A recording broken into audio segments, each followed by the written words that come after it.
Video ini saya buat untuk menjawab soal-soal pertanyaan dari ujian akhir semester yang diambil oleh Indonesia. Soal pertama ada inovasi kadang-kadang juga dipakai untuk melakukan penemuan karena hal yang baru itu hasil riset.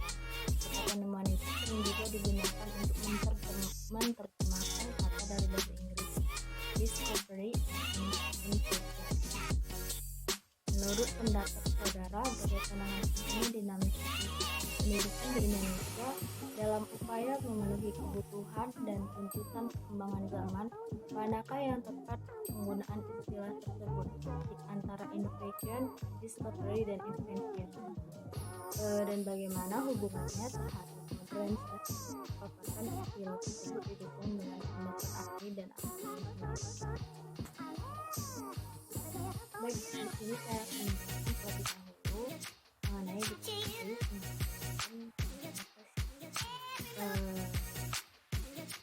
discovery, invention, dan invention dapat diartikan dalam bahasa Indonesia itu penemuan. Maksud ketiga kata tersebut mengandung kata arti ditemukannya sesuatu yang baru, baik sebenarnya barang itu sendiri tidak ada lama, kemudian baru diketahui, atau memang benar-benar baru dan dalam artian sebelum itu tidak ada yang mengetahui penemuan. Discovery sendiri adalah suatu penemuan benda-benda atau hal sebagainya yang belum diketahui orang. Misalnya dengan benua Amerika. Sebenarnya benua Amerika itu sudah ada dari lama-lamanya, tetapi baru ditemukan oleh Columbus pada tahun 1942. Makanya dikatakan bahwa Columbus adalah penemu benua Amerika. Kemudian ada invensi. Invensi ini atau invention adalah suatu penemuan yang benar-benar baru.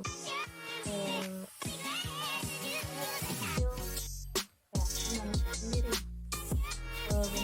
benda-benda atau hal-hal yang ditemukan itu sebelumnya memang benar-benar belum ada, kemudian diadakan menjadi kreasi baru, misalnya teori belajar, teori pendidikan, teknik pembuatan barang, dan lain sebagainya.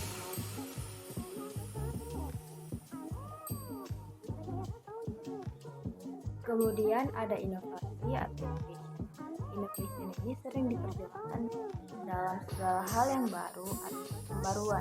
Itu dikemukakan oleh S. Wojo atau Santoso Misoyo pada 1996. Inovasi kadang-kadang juga dikatakan untuk penemuan karena hal-hal yang baru itu merupakan hasil dari penemuan sendiri. Kata penemuan juga sering digunakan dalam discovery dan invention tadi. Roger sendiri mengatakan bahwa inovasi adalah an idea, practice, or object perceived as new by the individual. Artinya, inovasi sendiri adalah suatu gagasan, praktek, atau benda yang dianggap atau dirasa baru oleh individu. Dengan definisi ini, maka kata perceived itu menjadi kata yang penting karena pada suatu ide atau praktek atau benda akan dianggap sebagai inovasi oleh sebagian orang, tapi tidak dianggap sebagai inovasi oleh sebagian orang lagi, karena hal itu tergantung bagi individunya masing-masing. Jadi bagaimana individu itu menerima atau ini saya sudah tahu, ini udah lama, jadi ini bukan inovasi menurut saya. Terus ada juga orang yang beranggapan ini sesuatu yang baru untuk saya, ini merupakan inovasi, membawa kebaikan untuk saya. Inovasi atau innovation tadi ialah suatu ide, barang, kejadian, metode yang dirasakan atau diamati oleh sebagian atau sekelompok orang yang dianggap hal itu menjadi suatu hal yang baru bagi mereka. Hal ini digunakan untuk mencapai tujuan atau memecahkan masalah yang sedang mereka hadapi. Pada umumnya, inovasi juga sering dikaitkan dengan kata modern. Pada umumnya, kata modern ini digunakan untuk menunjukkan perubahan ke arah yang lebih baik, lebih maju, dalam arti lebih meningkatkan kesejahteraan. Jadi inovasi ini kan tadi cara atau gagasan atau metode yang digunakan, cara baru. Jadi cara-cara itu digunakan oleh sekelompok orang ini untuk mencapai tujuan mereka, menghasilkan sesuatu yang lebih baik lagi, lebih efektif dan lebih efisiensi lagi. Modernisasi ini adalah proses perubahan sosial dari masyarakat tradisional menjadi masyarakat industri atau masyarakat modern. Tanda-tanda masyarakat modern itu bidang-bidang kehidupannya sudah lebih baik atau bisa dibilang misalnya dalam bidang pendidikan, kehidupan masyarakat modern itu telah menerima ilmu pengetahuan dan teknologi. Jadi mereka menggunakan iptek dalam kegiatan belajar mengajar mereka.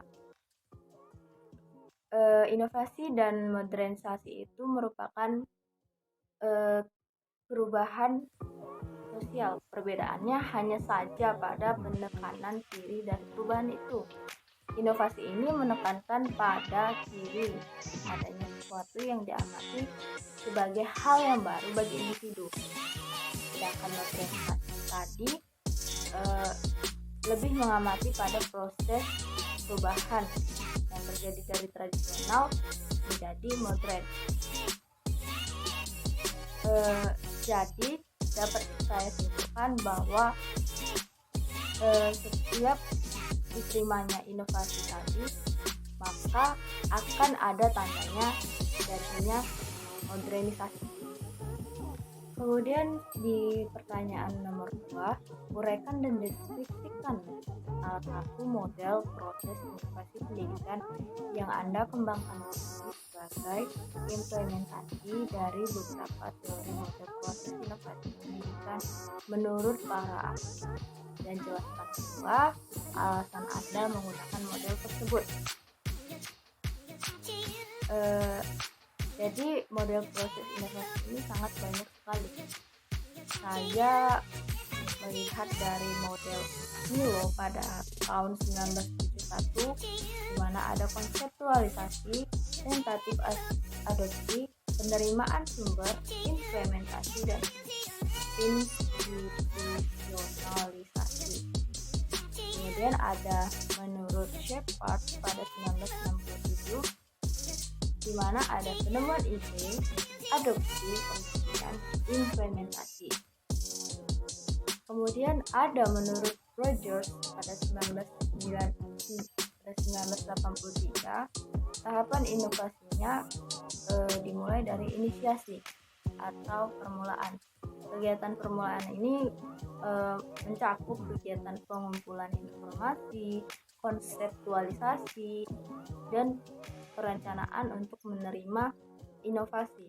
Semuanya diarahkan untuk membuat keputusan untuk menerima inovasi. Kemudian di sub tahapan pertama ini ada agenda setting, ada penyesuaian.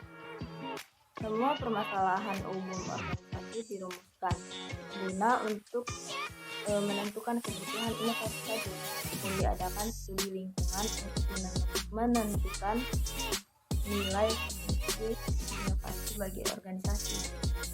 Kemudian diadakan penyesuaian antara masalah organisasi dengan inovasi yang akan digunakan. Kemudian direncanakan dibuat desain penerapan inovasi yang sesuai dengan masalah yang dihadapi. Kemudian Untuk implementasi itu adalah penerapan dari inovasi yang akan digunakan untuk memecahkan masalah atau memenuhi kebutuhan akan masalah yang sedang dihadapi. Saya sendiri menggunakan atau mengambil kesimpulan tahapan model proses inovasi itu ada di tahapan pengetahuan atau knowledge. Knowledge ini tahapan yang berlangsung apabila individu atau kelompok membuka dirinya terhadap suatu adanya inovasi, serta ingin mengetahui bagaimana fungsi dan peran inovasi tersebut dalam memberikan kontribusi atau perbaikan kinerja yang ada. Contohnya, dalam bidang pendidikan, seorang guru pasti memiliki pegangan atau buku ajar atau sering dibilang modul. Modul ini digunakan oleh guru sebagai bahan acuan dalam memberikan materi.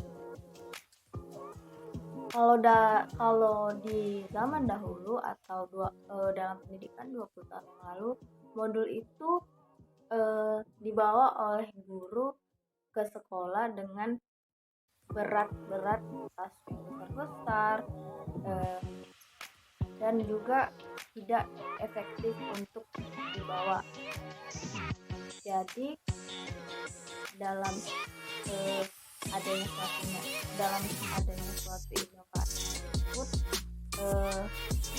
modul ini dirubah menjadi dalam bentuk elektronik atau kita bisa mengaksesnya dari internet. Jadi sekarang ini sudah ada e-modul, jadi guru itu tidak lagi membawa berat-berat ke sekolah untuk memberikan materi bahan ajar kepada peserta didik. Jadi awalnya itu guru diperkenalkan terhadap e-modul ini dalam mungkin pelatihan guru-guru untuk meningkatkan kompetensi profesionalnya. Kemudian tahap rujukan atau progression. Ini tahapan ini membentuk individu atau kelompok untuk menyenangi suatu inovasi. Jadi sudah diperkenalkan, kan itu memudahkan guru untuk memberikan bahan ajar kepada peserta didik. Banyak sekali guru yang mungkin terbantu dengan e-modul ini, yang mereka menyenangi karena mereka tidak terbebani lagi untuk membawa modul-modul yang berat. Kemudian dalam tahapan pengambilan keputusan, tahapan ini dilakukan untuk seorang menerima atau menolak inovasi tersebut. Jadi guru itu tidak dipaksa. Kalau misalnya mau lebih mudah dalam membawa bahan ajar, guru bisa mengaksesnya dari internet ataupun dari e-modul yang ada di Google Play Store misalnya. Kemudian dalam tahapan implementasi ini terjadi karena ini terjadi untuk penerapan. Jadi seseorang itu menerapkan dalam kehidupannya sehari-hari. Menurut saya itu saja nomor 2. Kemudian untuk pertanyaan nomor 3, perubahan dalam dunia pendidikan sekarang ini begitu cepat. Apakah ini merupakan proses inovasi atau faktor perubahan pemegang kebaikan saja? Jelaskan. Menurut saya jelas ini adalah faktor dari inovasi, karena banyak sekali hal-hal yang baru atau hal-hal perubahan yang telah banyak dialami dalam bidang pendidikan ini.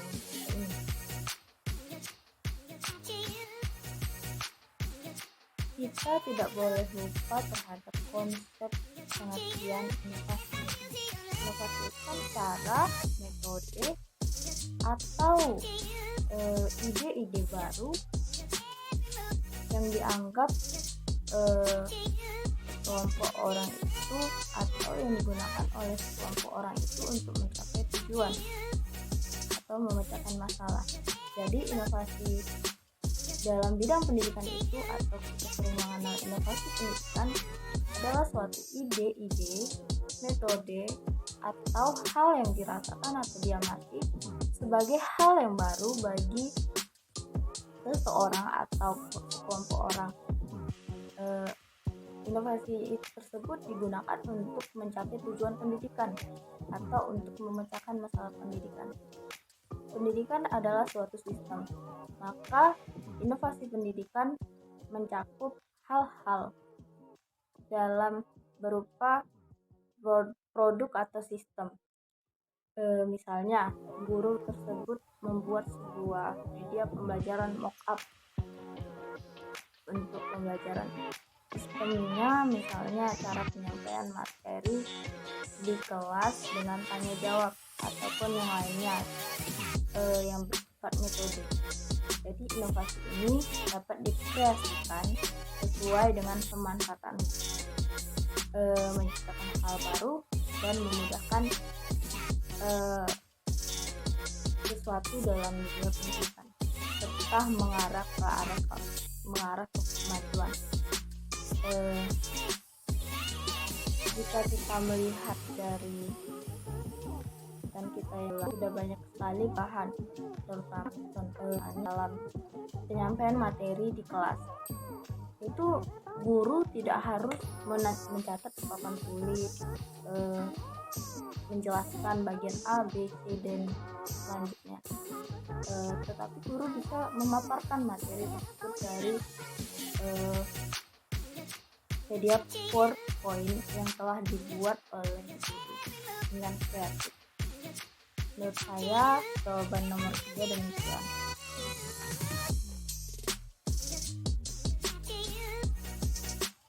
Dan yang nomor 4, kalau inovasi senantiasa diidentikan dengan hal baru dan lebih baik, maka apakah setiap perubahan baru di bidang pendidikan membawa perbaikan atau malah sebaliknya?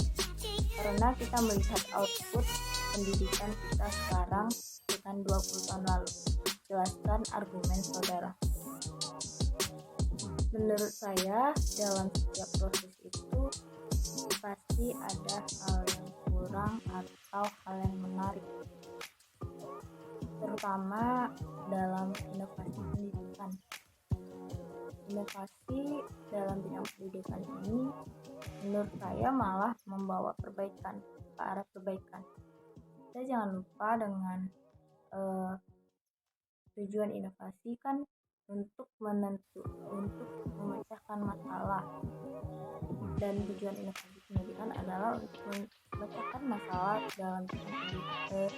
di dalam pendidikan. Jadi setiap zamannya selalu mengalami perubahan. Jadi setiap zaman itu pasti mengalami pembaharuan. Di pembaharuan itu pasti terdapat inovasi. Inovasi ini dilakukan untuk mengarahkan pendidikan agar berjalan lebih efektif, efisien apabila pada sistemnya telah terjadi perubahan ke arah yang lebih baik. Inovasi dalam pendidikan pada masa sekarang ini merupakan akibat dari proses sebelumnya. Pada 20 tahun yang lalu misalnya, kita tidak mengenal dengan komputer, atau dalam memaparkan materi tadi guru harus bersusah payah atau menyuruh peserta didiknya untuk mencatat di papan tulis.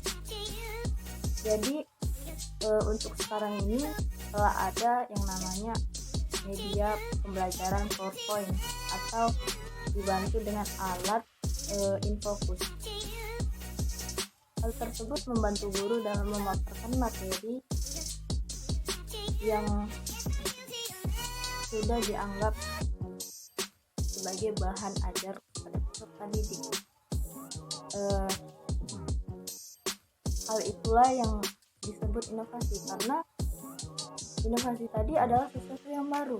Jadi sesuatu yang baru itu digunakan dan diterapkan dalam kehidupan sehari-hari atau kehidupan di pendidikan pada saat ini. Kemudian yang nomor 5, konsekuensi inovasi merupakan perubahan yang terjadi dalam sistem sosial sebagai hasil dari perubahan atau penolakan suatu inovasi. Jelaskan dan berikan contoh yang jelas, serta sebutkan konsekuensi baik langsung maupun tidak langsung. Konsekuensi langsung adalah suatu inovasi yang mempunyai pengaruh segera terhadap individu atau sistem sosial. Sedangkan konsekuensi tidak langsung ini adalah inovasi sendiri yang memberikan pengaruh yang tidak segera atau memerlukan mungkin jangka waktu yang lebih lama untuk dirasakan.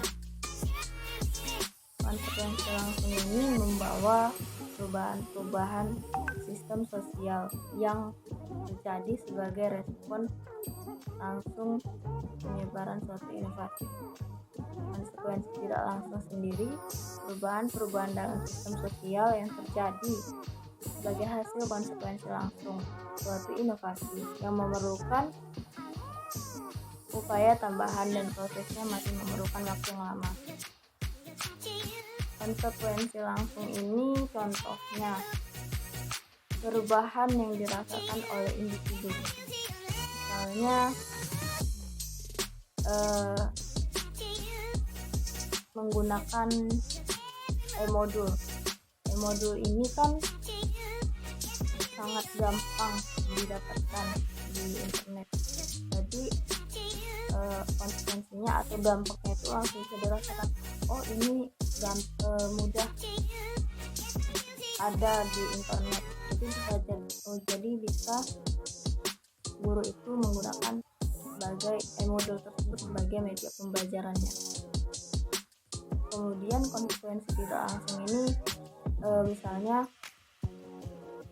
dampak dari penggunaan gadget ini di sekolah. Penggunaan gadget di sekolah ini kan guru itu tidak tahu dampak ke depannya itu gimana. Jadi awalnya peserta didik ini bagus-bagus saja menggunakan gadget, kan tetapi di kemudian hari peserta didik tersebut juga melenceng menggunakan gadget. Menurut saya demikian.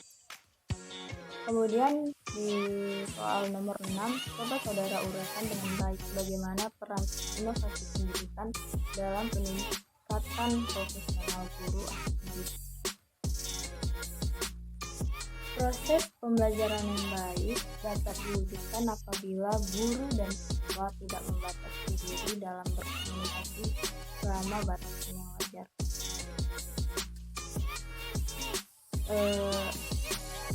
Guru berperan untuk memfasilitasi peserta didik dan siapapun fasilitator yang akan menemani peserta didik belajar seharusnya bertolak dan berorientasi pada apa yang menjadi tujuan belajar. Inovasi pembelajaran mutlak perlu dilakukan, terlebih di era digital yang semakin maju. Implikasinya, inovasi pendidikan menjadi sebuah pembelajaran untuk menunjukkan profesionalitas guru. Guru adalah suatu orang yang pertama di kelas yang dekat dengan kebutuhan peserta didik dan memiliki peranan penting untuk mengelola pembelajaran, sehingga ketika ada inovasi pendidikan yang harus dilakukan, maka gurulah yang pertama kali melakukan inovasi tersebut sebagai wujud penelitian tindakan di dalam kelas. Guru adalah orang yang berpengaruh dalam proses belajar mengajar. Oleh karena itu, guru harus betul-betul membawa siswanya kepada tujuan yang ingin dicapai. Berkaca dari pernyataan tersebut, inovasi tadi dinyatakan untuk mencapai tujuan. Jadi, inovasi pendidikan ini berperan penting dalam membantu guru untuk mencapai tujuan pendidikan tadi. Kemudian, dengan adanya sebuah inovasi pendidikan, maka akan diperoleh pula manfaat dari diadakannya inovasi pendidikan tersebut. Di antaranya adalah dapat memperbaiki keadaan pembelajaran sebelumnya ke arah yang lebih baik, mendorong untuk terus mengembangkan pengetahuan dan wawasan, dan memberikan gambaran pada pihak lain tentang pelaksanaan inovasi, sehingga orang lain juga dapat menguji cobakan inovasi yang kita laksanakan. Misalnya, guru ingin menerapkan metode pembelajaran problem based learning ini kan bisa dengan metode diskusi atau lain sebagainya. Jadi kan di sekolah-sekolah itu sudah banyak guru yang menggunakan model pembelajaran problem based learning. Hal tersebut kan tadi inovasi adalah cara, metode, atau model yang digunakan, atau model yang baru, dianggap baru bagi kelompok orang atau seseorang. Jadi model pembelajaran problem based learning ini digunakan dengan metode diskusi misalnya. Itu membantu guru untuk mencapai tujuan pendidikan. Apa tujuannya? Untuk memecahkan masalah, problem based learning. Jadi guru mengajak peserta didik untuk memecahkan sebuah masalah dalam pembelajarannya. Kemudian di nomor 7, sebagai seorang calon guru berkewajiban menyusun RPP secara lengkap dan sistematis agar dapat mewujudkan pembelajaran yang inovatif sesuai standar proses kurikulum 2013. Coba saudara uraikan baik penanda pembelajaran inovatif yang efektif dan efisien. Dalam kurikulum 2013 ini, rencana pelaksanaan pembelajaran ini sudah lebih disederhanakan. Saat ini lebih dikenal dengan RPP 1 lembar. Maksudnya ini penulisan RPP dilakukan tidak menghabiskan banyak waktu dan tenaga. Kemudian penulisan RPP dilakukan untuk mencapai tujuan pembelajaran dan berorientasi kepada murid. Maksudnya ini penulisan RPP dilakukan untuk mempertimbangkan kesiapan dan ketertarikan dan kebutuhan murid di dalam kelas. Dalam penulisan rencana pembelajaran ini, guru bebas membuat, memilih, mengembangkan, dan menggunakan RPP sesuai dengan prinsip efisiensi, efektif, dan berorientasi pada murid. Sekian jawaban dari saya. Selamat siang.